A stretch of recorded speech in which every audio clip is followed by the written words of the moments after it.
ये इस तरीके से देख लो, मस्टोइड रिट्रैक्टर इनको बोला जाता है। क्या काम करते हैं? एक तरीके से रिट्रैक्ट करते हैं।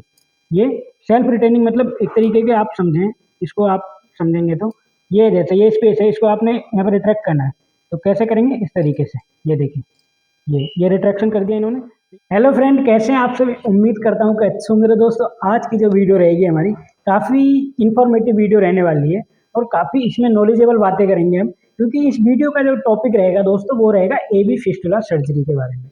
अब इस वीडियो में हम क्या क्या कवर करेंगे वो मैं आपको पहले ही बता देता हूँ। तो इस वीडियो में कवर करने वाले हम एबी फिस्टुला सर्जरी क्या होती है और इसको किन कंडीशन की वजह से किया जाता है और इसमें क्या करते हैं, ये सब बातें करेंगे। और एक इन्फॉर्मेटिव बात जो कि आपके लिए काफ़ी इंटरेस्टिंग रहेगी, और इस सर्जरी में जो प्रैक्टिकल इंस्ट्रूमेंट यूज में आते हैं, ये जो मैं इंस्ट्रूमेंट भी रखे हुए हैं, तो फिस्टुला सर्जरी के इंस्ट्रूमेंटों के बारे में एक एक करके बताऊंगा मैं आपको कि अपनी जो ट्रॉली है, सर्जिकल ट्रॉली, जब सर्जरी असिस्ट कराएंगे आप एबी फिस्टुला, तो उसमें कौन कौन से इंस्ट्रूमेंट रखेंगे, उनके नाम क्या क्या हैं, इस तरीके से प्रिपेयर करके चलेंगे इस वीडियो में। दोस्तों, ज़्यादा समय नहीं लेंगे आपका, स्टार्ट करते हैं आज की वीडियो का टॉपिक हम। ठीक है, तो दोस्तों मैं आज बताऊंगा आपको एबी फिस्टुला सर्जरी क्या है। पहले हमें पता होना चाहिए कि एबी क्या है, मतलब एबी फिस्टुला क्या है। आर्टरियो वेनस फिस्टुला इसको बोला जाता है, अगर इसकी फुल फॉर्म की बात करूँ। अब बात करते हैं कि इसको करते क्यों है, इस सर्जरी को करने की आवश्यकता क्या पड़ती है, पहले हमें ये पता होना चाहिए। दोस्तों, इस सर्जरी की करने की आवश्यकता जो पड़ती है, जो पेशेंट किडनी से रिलेटेड किसी पेशेंट को डिसीज है, जो किडनी प्रॉपर काम नहीं कर रही है और उसको सर्जन ने बोल दिया है कि आपके डायलिसिस पे पेशेंट को डाला जाएगा, यानी कि हीमोडायलिसिस पे डाला जाएगा, तो उस कंडीशन में क्या होता है कि फिस्टुला को बनवाया जाता है या फिस्टुला जो सर्जरी है उसको ऑपरेट करवाया जाता है। तो मैं बता दूं आपको हीमोडायलिसिस क्या है। पहले देखो, एक एक चीज़ को हम साथ के साथ क्लियर करते चलेंगे ताकि आपके मन में कोई डाउट ना रहे। तो मैं बता दूं आपको हीमोडायलिसिस क्या होती है, डायलिसिस क्या होती है। जब किसी आर्टिफिशियल तरीके ब्लड को फिल्टर करके दोबारा बॉडी में भेजा जाता है तो हीमोडायलिसिस कहलाई जाती है।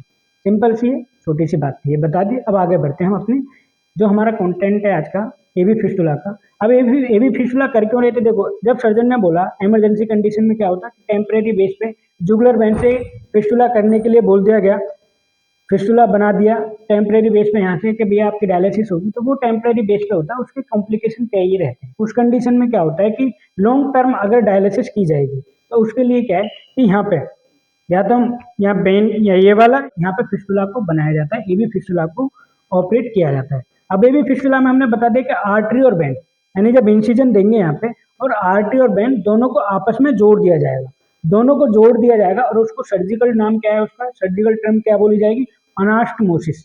यानी दो पार्टों को आपस में जोड़कर सिल दिया गया है, वो अनास्टमोसिस कहलाएगा। दो पार्ट मीन्स की आर्टरी और वेन को दोनों को जोड़ के एक लाइन बना दी है, जिससे कि ब्लड फ्लो तेजी से और स्पीड में आ जा सके। ये रहेगी एबी फिस्टुला सर्जरी की थोड़ी सी डेफिनेशन, छोटी सी बात मैंने बताई। अब इसमें सावधानी क्या रखते हैं, सावधानी के बारे में पता होना चाहिए कि अगर एबी फिस्टुला सर्जरी की गई है, देखो दो चीजें और मैं आपको बताता हुआ चलता हूँ। एबी फिस्टुला ओपीडी बेस पे भी की जा सकती है और डे केयर सर्जरी भी इसको की जा सकती है, क्योंकि इस सर्जरी को ड्यूरेशन क्या रखते हैं, सर्जरी की ड्यूरेशन क्या रहती है, वो 1 आवर से लेकर 2 आवर्स तक इसकी ड्यूरेशन रहती है, यानी कि 1 से 2 घंटे में सर्जरी को ऑपरेट किया जाता है। उसके बाद पेशेंट को 3-4 घंटे के लिए ऑब्जर्वेशन में रखते हैं, कोई कॉम्प्लिकेशन तो नहीं, कुछ ब्लीडिंग तो नहीं, ये सब ऑब्जर्व करते हैं डॉक्टर, अपने पास रखते हैं पेशेंट को।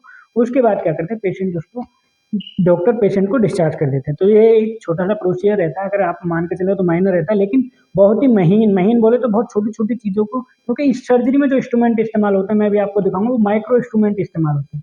माइक्रो मतलब छोटी छोटी नसों, जो नस बोलते हैं जिनको आर्टरी और वेन बोलते हैं। अब आर्टरी क्या होती है, जो ऑक्सीजनेटेड ब्लड हमारी बॉडी में सप्लाई करती है, और डीऑक्सीजनेटेड ब्लड हमारी वेन करती है, इन दोनों को जोड़ा जाता है। मैं चीज़ें आपके सामने क्लियर करता हुआ चल रहा हूँ इस तरीके से, ताकि आपको ज़्यादा समझ में आए। समझ आ गई? अनास्मोसिस करके एबी फिस्टुला को किया जाता है। क्यों करते हैं? डायलिसिस की आवश्यकता पड़ती है जिस पेशेंट को, तो लॉन्ग टर्म डायलिसिस चलती है, उस कंडीशन में भी इसको किया जाता है। अब बात करते हैं इस वीडियो के इंटरेस्टिंग टॉपिक की तरफ, जो आपके लिए काफी इंटरेस्टिंग रहेगा, इंस्ट्रूमेंट की तरफ। देखिए, शुरू करते हैं हम सबसे पहले। देखो, सबसे पहले आप अपनी ट्रॉली पे क्या रखेंगे दोस्तों, आप रखेंगे बाउल रखेंगे। बाउल क्यों रखते हैं दोस्तों? बीटाडीन डाल के इस पेंट करने के लिए। एक किडनी ट्रे रखेंगे छोटी सी, क्योंकि मैं इसमें बता दूं माइक्रो इंस्ट्रूमेंट रखेंगे ये भी फिस्टुला के लिए, जो आपके सामने दिख रहे हैं ये माइक्रो इंस्ट्रूमेंट रहने वाले हैं दोस्तों। अब यहाँ पे देखें, दूसरा क्या रखेंगे, स्पंज होल्डर। स्पंज होल्डर क्या है कि गोज पीस होंगे, उससे आप पेंट करने में, जब पेंट करेंगे बीटाडीन में डालकर, तो पेंट करेंगे इससे गोज पीस पकड़कर। ये लैंगन बैग रिट्रैक्टर होते हैं दोस्तों, ये लैंगन बैक रिट्रैक्टर होते हैं, ये भी आप अपनी ट्रॉली पे रख सकते हैं। कई बार कई कंडीशंस में इनको इस्तेमाल किया जाता है ये भी फिस्टुला सर्जरी में, और कई में नहीं किया जाता है, लेकिन आप अपनी ट्रॉली पे प्रिपेयर करके चलना। अब ये है सक्शन, माइनर सक्शन इसको कह सकते हो, आपके छोटे छोटे, क्योंकि ज़्यादा प्रेशर नहीं चाहिए। नसें और आर्टरी, अगर नसें बात की जाए तो पतली होती है, उन पर अगर ज़्यादा प्रेशर से आप नॉर्मल सक्शन करेंगे तो खींच ले जाएगा सक्शन, अपने साथ ही वैक्यूम कर लेगा, तो इसलिए छोटे सक्शन यहाँ पर रखे जाते हैं। ये सक्शन है। ये क्या है, ये बोला जाता है right angle instrument. Right angle है, देखो क्योंकि इसमें राइट, ये देखिए इस तरीके से राइट का निशान है ना, राइट, ये राइट एंगल है, आप देख लीजिए ये राइट एंगल है। ये भी आपने अपनी ट्रॉली पे प्रिपेयर करके चलना है। अब बात करें, ये मॉस्किटो आर्टरी है, क्योंकि माइनर इंस्ट्रूमेंट इसमें रखे जाएंगे, तो मॉस्किटो आर्टरी यानी कि छोटी आर्टरी है, देखिए ये भी आपने प्रिपेयर करके रखनी है। आप क्वांटिटी अपने अकॉर्डिंग बढ़ा सकते हैं, मैं सिर्फ एक एक इंस्ट्रूमेंट आपको दिखाता हुआ चल रहा हूँ ताकि आपके नॉलेज में रहे। ये मॉस्किटो आर्टरी है, सिंपल। आगे बढ़ते हैं। ये है आपका एलिस फोर्सेप। एलिस क्या है, एलिस को कैसे पहचानेंगे, क्योंकि ऊपर की तरफ टीथ होते हैं, आप ये देखिए टीथ होते हैं, ये एलिस फोर्सेप होता है, इसको भी आप रखेंगे। ये माइनर वाले एलिस फोर्सेप रखे हुए हैं हमने ट्रॉली पे, ताकि आपको समझ आ सके। ये इंस्ट्रूमेंट आपने प्रिपेयर करके चलना है। अब ये क्या है, ये है क्लैंपिंग फोर्सेप। ये देखिए ये अलग टाइप का क्लैंपिंग फोर्सेप। क्लैंप करने के लिए तो आप आर्टरी से भी कर सकते हैं, लेकिन पर्टिकुलर ये बस्कुलर इंस्ट्रूमेंट इस्तेमाल किए जाते हैं, जो कि फिस्टुला सर्जरी में यूज किए जाते हैं, तो ये अलग ही होते हैं। ये देखिए क्लैंप फोर्सेप है, यहाँ के इसकी बनावट देख सकते हो आप, इस तरीके से होता है। क्लियर, आगे बढ़ते हैं। अब ये देखिए, ये हैं, हम दो साइज के हमने रखे हुए हैं, ये हैं बस्कुलर क्लैंप बोल सकते हो, या फिर इनका दूसरा नाम है बुलडॉग। करते हैं एक तरीके से, मान लो कि क्लैंप करते हैं, बुलडॉग है, इनको बुलडॉग बोला जाता है। क्लैंपिंग का काम करते हैं, जैसे कि मान लो कि ये नस या आर्टरी, मतलब इस तरीके से मान लो कि कोई जा रही है। वैसे ये कोई रबड़ नहीं है जो बालों में लगाओगे, मैं इसके बारे में बताऊंगा कभी। लो आप ये समझ लें, ये रबड़ है, लाल सी क्यों रखी हुई, इसको बोला जाता है बेसल लूप। ये बेसल लूप है, मैं आपको बताता हूँ, ये मैंने रखे यहाँ पे, ये भी आपने रखने होते हैं बेसल लूप, इस तरीके से। अब मैं एग्जाम्पल के लिए आपको समझा रहा था कि अगर ये बुलडॉग कैसे काम करेंगे, तो इस तरीके से क्लैंप कर सकते हैं। मान लिया है कि नस है, तो इस तरीके से क्लैंप आप इनसे कर सकते हो। तो ये बुलडॉग है, बेहद इंपॉर्टेंट है, बस्कुलर सर्जरी में ज़्यादा इस्तेमाल किए जाते हैं और फिस्टुला में भी इस्तेमाल किए जाते हैं। ये बुलडॉग है, आप क्लियर हो गए। अब ये क्या है, ये कैस्ट्रोवीजो निडल होल्डर। ये क्या है, ये है कैस्ट्रोवीजो निडल होल्डर, एक तरीके का सिंपल है निडल होल्डर है, इस तरीके का। क्यों क्यों इतने छोटे छोटे मतलब बारीक बारीक क्यों? अगर मैं इसमें कंज्यूमेबल की बात करूँ, जो सूचर इस्तेमाल किए जाते हैं, तो वो सूचर काफ़ी पतले होते हैं, यानी कि प्रोलिन 6 नंबर 7 नंबर के सूचर इस्तेमाल किए जाते हैं, और उनकी निडल ही इतनी छोटी होती है, इतनी छोटी होती है, तो उनको पकड़ने के लिए छोटे इंस्ट्रूमेंट की टिप चाहिए। तो ये कैस्ट्रोवीजो निडल होल्डर है, इसको बोला जाता है। ये देख लीजिए आप, इसमें छोटे से पकड़ के, ये निडल होल्डर है, कैस्ट्रोवीजो निडल होल्डर, सिंपल। आगे बढ़े, ये क्या है, ये है रिंग फोर्सेप। ये क्या है दोस्तों, ये है रिंग फोर्सेप। रिंग फोर्सेप क्यों है, यहाँ पे इसके आगे की तरफ क्या है, रिंग बने हुए हैं। आगे की तरफ अगर आप बात करेंगे तो यहाँ पे रिंग बने हुए हैं, ये रिंग फोर्सेप कहलाता है। इसका अगर एबी फिस्टुला में रखना जरूरी है, तो एबी फिस्टुला सर्जरी की जब बात की जाएगी, तो ये है हमारा रिंग फोर्सेप। ये भी आपने प्रिपेयर करके चलना है, इस तरीके से ये दिखता है। अब बात कर लेते हैं, ये है डिबेकी फोर्सेप।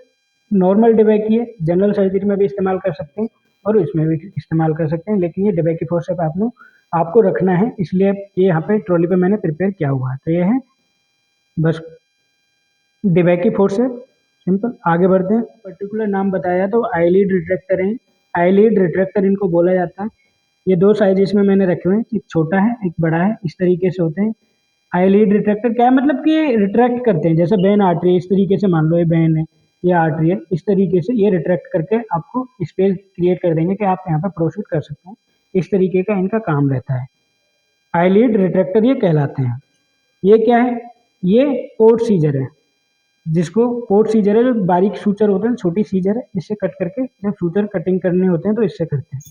ये कर्व्ड सीजर है, ये कर्व्ड सीजर है, इसको भी आप कर्व्ड सीजर तो आप देखी होगी, ये कर्व्ड सीजर है, कटिंग करने का काम करती है। ये बीपी हैंडल है, बीपी हैंडल 3 नंबर का बीपी हैंडल है। क्या काम करते हैं, इसमें सर्जिकल ब्लेड कनेक्ट किया जाता है, 11 नंबर का यहाँ पे कनेक्ट होता है, उसके बाद इंसिजन में हेल्प मिलती है इसको करने के बाद। ये है मस्टोइड रिट्रैक्टर, एक तरीके से क्या है, मस्टोइड रिट्रैक्टर है ये इस तरीके से देख लो, मस्टोइड रिट्रैक्टर इनको बोला जाता है।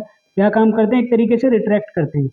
ये सेल्फ रिटेनिंग, मतलब एक तरीके के आप समझें इसको, आप समझेंगे तो ये जैसे ये स्पेस है, इसको आपने यहाँ पर रिट्रैक्ट करना है, तो कैसे करेंगे? इस तरीके से। ये देखिए, ये रिट्रैक्शन कर दिया इन्होंने, तो ये मेस्टोइड रिट्रैक्टर बोला जाता है इनको। ये दो तरीके के हैं मेरे पास अभी, जो भी सर्जरी के नीड के अकॉर्डिंग रखने होंगे तो इस तरीके से रख सकते हैं। दो तरीके की, दोनों की बनावट थोड़ी सी अलग है लेकिन काम सेम ही रहता है। ठीक है दोस्तों, ये रही हमारी इंस्ट्रूमेंट के ऊपर वीडियो, जो एबी फिस्टुला सर्जरी में इंस्ट्रूमेंट का इस्तेमाल करते हैं। तो दोस्तों ये मैंने थोड़ा बारीकी से इस वीडियो में मैं लेके चला हूँ, इस सर्जरी को क्यों किया जाता है, सर्जरी के बारे में टोटल डिस्कशन हुआ है हमारा। और इंस्ट्रूमेंट के बारे में मैंने टोटली इसके अंदर जो जो इंस्ट्रूमेंट इस्तेमाल किए जाते हैं उन सब के बारे में डिस्कस किया। दोस्तों अगर वीडियो आपको अच्छी लगी और इन्फॉर्मेटिव लगी हो तो वीडियो को ज़्यादा से ज़्यादा शेयर करें, एंड वीडियो को लाइक करना ना भूलें, क्योंकि आप लाइक करेंगे तो हमारी इस तरीके की वीडियो आएंगी तो आप तक नोटिफिकेशन आ सके। चैनल को प्लीज़ सब्सक्राइब करें अगर आप नए हैं तो। And thank you so much for watching this video.